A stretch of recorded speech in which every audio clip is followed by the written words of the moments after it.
ഇനി ഞങ്ങൾ അവസാനമായി പറയുന്നപ്പെട്ടൊരു കാര്യം വളരെ ശ്രദ്ധിക്കണം. ഒരു പ്രചരണം നടക്കുന്നുണ്ട് ഇപ്പോ. ഒന്ന്, മുസ്ലിങ്ങൾ ഒരുപാട് നേടിയിട്ടുണ്ട്. മുസ്ലിം സമൂഹം വളരെ സാമ്പത്തികമായി മുന്നോട്ട് പോയിട്ടുണ്ട്. അതിന് ഞങ്ങൾ ആവശ്യപ്പെടുന്നത് ഒരു സർവേ കേരളത്തിൽ നടത്തി ആ സർവേ കൃത്യമായി നടപ്പാക്കിയാൽ ആരാണ് സാമ്പത്തികമായി മുന്നിൽ നിൽക്കുന്നത്, ആരാണ് കൂടുതൽ ഉദ്യോഗം നേടിയത് എന്ന് കൃത്യമായി പഠിക്കാൻ പറ്റും. ആ സർവേ നടത്തിയാൽ ഈ ആരോപണം അവസാനിക്കും. മാത്രമല്ല, ഇന്ത്യ മുഴുക്കെയുള്ള ഭരണ സംവിധാനം പരിശോധിച്ചാൽ രാജ്യത്തെ മൊത്തം ജനങ്ങളാണല്ലോ നമ്മള്. കേരളം മാത്രമല്ല, ഇന്ത്യയിലെ മൊത്തം മുസ്ലിം സമൂഹത്തിന്റെ അവസ്ഥ. ഒരു സംസ്ഥാനത്തെ ഏറ്റവും പ്രധാനപ്പെട്ട വ്യക്തി ഭരണ സംവിധാനം അനുസരിച്ച് മുഖ്യമന്ത്രി കഴിഞ്ഞാൽ ചീഫ് സെക്രട്ടറിയാണ്. ചീഫ് സെക്രട്ടറി എന്ന് പറഞ്ഞാൽ the senior most position held in the civil service of the state and union territory of India. അത്രയും പ്രധാനപ്പെട്ട പോസ്റ്റ്. 28 സംസ്ഥാനത്തിൽ ഒരു ചീഫ് സെക്രട്ടറി പോലും മുസ്ലിം ഇല്ല. 8 യൂണിയൻ ടെറിട്ടറിയിൽ ഒരൊറ്റ മുസ്ലിം പോലും ഇല്ല ചീഫ് സെക്രട്ടറി ആയിട്ട്. കാശ്മീർ ഉണ്ട്, ലക്ഷദ്വീപ് ഉണ്ട്, ഭൂരിപക്ഷം മുസ്ലിങ്ങളുടെ സ്ഥലം. കാശ്മീരിൽ ഇപ്പോഴും അവിടെ ചീഫ് സെക്രട്ടറി നിൽക്കുന്ന BVR സുബ്രഹ്മണ്യാണ്. ലഡാക്കിൽ ഉമംഗ നരുളയാണ്. മുസ്ലിങ്ങളല്ല. ഞങ്ങളതൊന്നും വലിയ വിഷയമാക്കി വർഗീയവൽക്കരിച്ചല്ല പറയുന്നത്. അർഹതപ്പെട്ട അവകാശം കിട്ടില്ല. ഇനി director general of police DGP, ഇന്ത്യയിലെ 28 സംസ്ഥാനത്ത്, അതുപോലെ 8 യൂണിയൻ ടെറിട്ടറി, ഒരൊറ്റ മുസ്ലിം DGP ഇല്ല. ഒരു രാജ്യത്തെ ജനസമൂഹത്തിന് അർഹതപ്പെട്ടത് സംവരണത്തിന്റെ തോതിലെങ്കിലും കൊടുക്കേണ്ടത് കൊടുക്കുന്നില്ലെന്ന് പറയുമ്പോൾ കൂടുതൽ നേടിയെന്ന് ആരോപണം ഉന്നയിക്കുന്നവർക്ക് മറുപടിയായിട്ടാണ് ഞങ്ങൾ പറയുന്നത്. അഡ്വക്കേറ്റ് ജനറൽ ഒരു പ്രധാനപ്പെട്ട പോസ്റ്റാ. Legal adviser to the state government ആണ്. ഒരിടത്തും ഇന്ത്യയിൽ ഈ രീതിയിൽ ഒരു ലീഗൽ അഡ്വൈസറായ അഡ്വക്കേറ്റ് ജനറൽ മുസ്ലിം ഇല്ല. ഇന്ത്യയിൽ ഒറ്റ സംസ്ഥാനത്തില്ല, യൂണിയൻ ടെറിട്ടറിയിൽ ഇല്ല. ഇനി തൊഴിൽ നോക്കാം. നമ്മുടെ രാജ്യത്ത് ഏറ്റവും പ്രധാനപ്പെട്ട തൊഴിൽ സംരംഭമാണ്, തൊഴിൽ കൊടുക്കുന്ന മേഖലയാണ് ഇന്ത്യൻ റെയിൽവേ. ഇന്ത്യൻ റെയിൽവേ എന്ന് പറഞ്ഞാൽ 13,523 പാസഞ്ചർ ട്രെയിനും 9,146 ഫ്രൈറ്റ് ട്രെയിനും, അഥവാ ചരക്ക് വണ്ടികളും ഓടുന്ന വലിയൊരു സംവിധാനമാണ്. ഒരു വർഷത്തിൽ 2018-19 ഇന്ത്യക്ക് കിട്ടിയ ലാഭം 6,014 കോടിയാണ്. 23 മില്യൺ യാത്രക്കാരാണ് ട്രെയിനിൽ യാത്ര ചെയ്യുന്നത്. അതിലെ ഉദ്യോഗസ്ഥന്മാർ, ഇന്ത്യയിലെ മൊത്തം റെയിൽവേ ഉദ്യോഗസ്ഥന്മാര് 12,30,000 12.5 ലക്ഷത്തോളം വരും. 12.5 ലക്ഷം ജോലിക്കാരന്റെ ശമ്പളമാണ് റെയിൽവേയിൽ. മുസ്ലിങ്ങൾ 4.5% ഉള്ളൂ. ഈ 4.5% തന്നെ 98.7% ലോവർ ലെവലില്ല. ട്രാക്കിൽ നോക്കുന്ന ആളുകള്, ഗേറ്റ് കീപ്പർമാര്, ഉയർന്ന പോസ്റ്റിൽ ആരുമില്ല. പുറന്തള്ളപ്പെട്ട സമുദായമാണ് മുസ്ലിങ്ങൾ. അർഹതപ്പെട്ടതേ ചോദിക്കുന്നുള്ളൂ. പോലീസിൽ 6%, ഹെൽത്തിൽ 4.4%. ഇന്ത്യയിൽ ഇന്ന് സച്ചാർ ശരിക്കും സ്ഥിരീകരിച്ചു. മൊത്തം കേന്ദ്ര സർവീസിൽ 3% മുസ്ലിങ്ങളുള്ളൂ. IAS 3%, IFS 1.8%, IPS 4%. ഇന്ത്യയിൽ സെൻസസ് നടന്നപ്പോ കൃത്യമായി 2001 സെൻസസ് ഇപ്പോൾ കൂടിയിട്ടുണ്ടാവും. 18 കോടി മുസ്ലിങ്ങളുണ്ട്. 17,17,79,412 മുസ്ലിം ജനസംഖ്യ രേഖപ്പെടുത്തിയ കണക്ക്. 3 കോടി ക്രിസ്ത്യാനികൾ, 2.3%. 2,94,84,526. പക്ഷെ ഇവർ ഒരുപാട് ജോലികൾ നേടിയിരിക്കുന്നു. നേടിയതിനെ കുറ്റപ്പെടുത്തുകയല്ല. സിഖുകാർ 1.9% ഇന്ത്യയിലുള്ളൂ. 1.9. അവർക്ക് റെജിമെന്റ് ഉണ്ട് ഇന്ത്യയിൽ, പ്രത്യേകം സൈന്യത്തില്. അവർക്ക് ഒരുപാട് ജോലികൾ കിട്ടില്ല. 10 ലക്ഷം പട്ടാളക്കാരിൽ 29,000 മുസ്ലിങ്ങളേ ഉള്ളൂ. 3% മാത്രം. കൃത്യമായി Rajinder Sachar prime minister high level committee കണ്ടെത്തിയ കണക്കാണ്. എന്ന് പറഞ്ഞാൽ ഇന്ത്യയിൽ മൊത്തം മുസ്ലിങ്ങൾ പിന്നാക്കമാണ്, വളരെ പുറകിലാണ്. ഞങ്ങളിത് പറയുന്നത് കമ്മ്യൂണൽ ആയിട്ടല്ല. അതുകൊണ്ട് ഈ സമൂഹത്തെ, കേരളത്തിലെങ്കിലും പിടിച്ചു നിൽക്കുന്ന ഒരു സമൂഹത്തെ ഇനിയും പുറകോട്ട് കൊണ്ടുപോകുന്ന ശ്രമമാണിത്. ഇനി പോകട്ടെ, വിദ്യാഭ്യാസമാണ് പ്രധാനം. ഇന്ത്യയിൽ ഏറ്റവും പ്രധാനപ്പെട്ട ബോർഡ് ഓഫ് ഗവേണൻസ്, വലിയ വിദ്യാഭ്യാസ സ്ഥാപനങ്ങൾ. IIM അഹമ്മദാബാദ് 15 മെമ്പർമാരാണ് ഗവേണിംഗ് ബോഡി, ഒറ്റ മുസ്ലിം ഇല്ല. IIM കൽക്കട്ട 14 മെമ്പർമാരാണ് ഗവേണൻസ്, ഒറ്റ മുസ്ലിം ഇല്ല.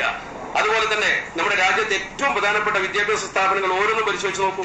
എല്ലാ വിദ്യാഭ്യാസ സ്ഥാപനങ്ങളും കൃത്യമായി പരിശോധിച്ചാൽ നമുക്ക് കിട്ടും. ഞാൻ പറയുന്ന കണക്ക് നിങ്ങൾക്ക് പഠിച്ചു നോക്കാം. IIT ബോംബെ 10 ഗവേണിംഗ് ബോഡി മെമ്പർമാർ, ഒറ്റ മുസ്ലിം ഇല്ല.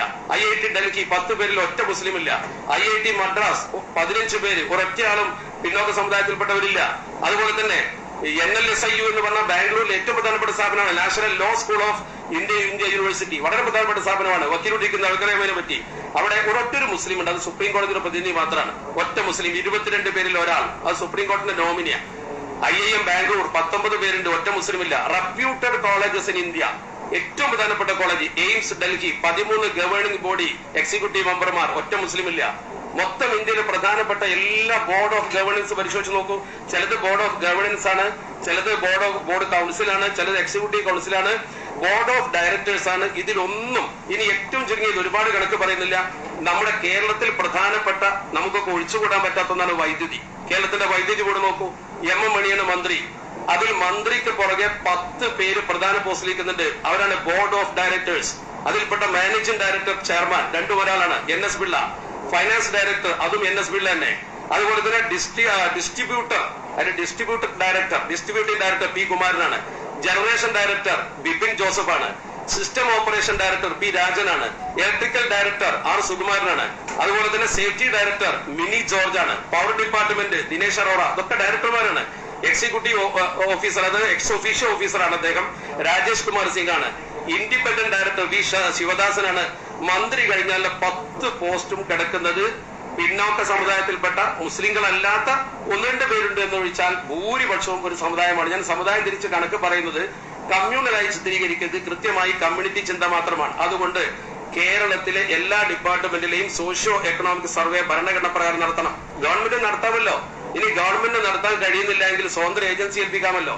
ഇനി സ്വതന്ത്ര ഏജൻസിയെ ഇവിടെ ഞങ്ങളുടെ സമിതിയുണ്ട്. ഞങ്ങളുടെ സമിതിയുടെ chairman doctor N. Abdul Khader, അദ്ദേഹം ഡീനായിട്ട് ഇപ്പൊ പ്രവർത്തിക്കുന്നു ലക്ഷദ്വീപിലെ ഹയർ സെക്കൻഡറി എഡ്യൂക്കേഷന്റെ. ഏൽപ്പിച്ചോളൂ, അദ്ദേഹത്തെ പോലുള്ള ഉദ്യോഗസ്ഥന്മാരെ നടത്തിക്കോളൂ. കണക്ക് ഗവൺമെന്റ് ഫണ്ട് കൊടുത്താൽ കൃത്യമായി നടത്താൻ കഴിയും. ആ കണക്കിൽ പുറത്തു വരുന്ന കണക്കനുസരിച്ചുകൊണ്ട് നമ്മുടെ സംസ്ഥാനത്ത് പിന്നാക്ക വിഭാഗത്തിന് മുസ്ലിങ്ങൾ, അതുപോലെ തന്നെ ഈഴവർ, ധീവരർ, അതുപോലെ തന്നെ ലത്തീൻ കത്തോലിക്കൽ പോലുള്ള പിന്നോക്കക്കാർക്ക് ജോലിയിൽ കൂടുതൽ കിട്ടിയിട്ടുണ്ടോ ഇല്ലയോ എന്ന് പരിശോധിക്കാൻ ഒരു സംവിധാനം ഉണ്ടാക്കി നീതി ചെയ്തു തരണമെന്ന് മാത്രമേ ചോദിക്കുന്നുള്ളൂ. അവസാനം ഒറ്റ കാര്യം കൂടി പറയട്ടെ.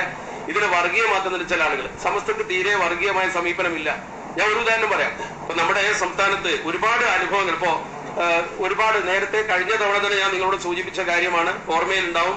25 ഏക്കർ ഭൂമി വീതം 25 ഏക്കർ ഭൂമി വീതം മണപ്പാട്ട് കുഞ്ഞുമുഹമ്മദാജി NSSന് കൊടുത്തു. അതുപോലെ തന്നെ അദ്ദേഹം SNDPയും കൊടുത്തു. MA യൂസുഫ് അലി സാഹിബ് 5 കോടി കൊടുത്തല്ലോ ശിവഗിരി മഠത്തിന്. അതുപോലെ എല്ലാ വിഭാഗത്തിലും പ്രത്യേകമായ സഹായങ്ങൾ അതാത് സമയത്ത് പഴയ കാലഘട്ടത്തിലും ഈ കാലഘട്ടത്തിലും നൽകിക്കൊണ്ടിരിക്കുന്നു. ഈ പരസ്പര സഹായം അത് എക്കാലത്തും ഉള്ളതാണ്. ഇപ്പൊ നിങ്ങൾ ആലോചിച്ചാൽ അറിയാം, ഈഴവർക്ക് വഴി നടക്കാൻ സൗകര്യമില്ലാത്തൊരു കാലമായിരുന്നു ഒരു കാലത്ത് നമ്മുടെ കേരളത്തിൽ, പ്രത്യേകിച്ച് കൊടുങ്ങല്ലൂർ ഭാഗത്ത്. അവിടെ ക്ഷേത്രവും അതിന്റെ ചരിത്രമൊക്കെ ഉണ്ട്, ഞാൻ പറയണ്ടല്ലോ നിങ്ങളോട്. അന്ന് ഈഴവ സമൂഹത്തെ വസ്ത്രം ധരിക്കാനും സഹായിക്കാനും അവിടുത്തെ മാപ്പിളമാർ, മുസ്ലിങ്ങൾ, പ്രമാണിമാർ സഹായിച്ചു എന്നതിന്റെ പേരിലാണ് പിന്നോക്കക്കാരുടെ ഏറ്റവും വലിയ നേതാവായിരുന്ന സഹോദരൻ അയ്യപ്പൻ തന്റെ മകൾക്ക് ആയിഷ എന്ന് പേരിട്ടത്. ഡോക്ടർ CK ഗിരിം സാർ ഗവേഷണം നടത്തി അദ്ദേഹത്തിന്റെ ഡയറക്ടറുടെ 3-ാം വാർഡത്തിൽ ഈ സംഭവം എഴുതിയിട്ടുണ്ട്. ആയിഷ എന്ന് ചിലപ്പോൾ ആ മുസ്ലിങ്ങൾ പേരിടാറുണ്ട്, പക്ഷെ ഇദ്ദേഹം കരുതി കൂട്ടി ആയിഷ എന്ന് പേരിട്ടതാ. അതുകൊണ്ട് ആയിഷ മുസ്ലിം ആയിട്ടില്ല. അദ്ദേഹം അതിന് പറഞ്ഞ കാരണം മുസ്ലിങ്ങൾ സഹായിച്ചത് കൊണ്ട് അവരോട് നന്ദി സൂചകമായി ഞാൻ എന്റെ മകൾക്ക് ആയിഷ എന്ന് പേരിടുന്ന ആ ബന്ധമുള്ള കേരളമാണ്. ദയവ് ചെയ്ത് തകർക്കരുത്. ഞങ്ങളുടെ പ്രസിഡന്റ് ജിബ്രി തങ്ങൾ, അദ്ദേഹം പ്രസിഡന്റായി സ്ഥാനമേറ്റ ഉടനെ എടവണ്ണപ്പാറയിൽ ഒരു സ്വീകരണം നടത്തി. ഞാനവിടെ പ്രസംഗിക്കുമ്പോൾ ഞാൻ നേരിട്ട് കണ്ടൊരു സംഭവമാണ്.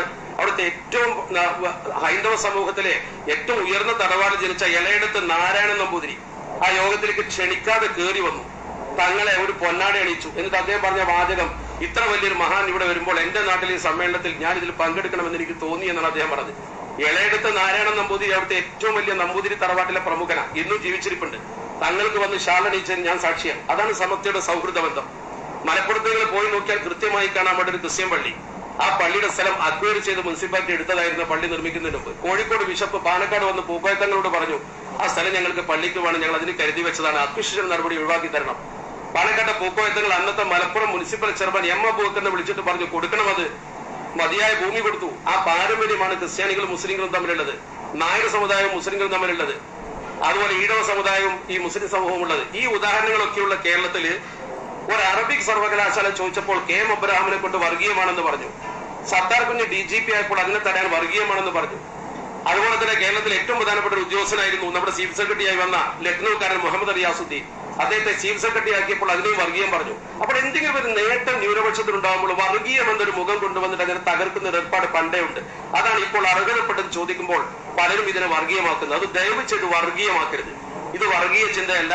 സമാധാനപരമായി എല്ലാവരോടും നല്ല രീതിയിൽ വർദ്ധിച്ചുകൊണ്ട് നിൽക്കുന്ന ഒരു വലിയ സംഘടന, ഒരു സമിതി രൂപീകരിച്ച് ഇത് ന്യായമായ അവകാശം നേടുവാൻ വേണ്ടി മാത്രമുള്ള ശ്രമമാണ്. അതുകൊണ്ട് ഈ കോടതി വിധി വരുന്നത് വരെയെങ്കിലും പ്രവർത്തനം നിർത്തിവെക്കുക.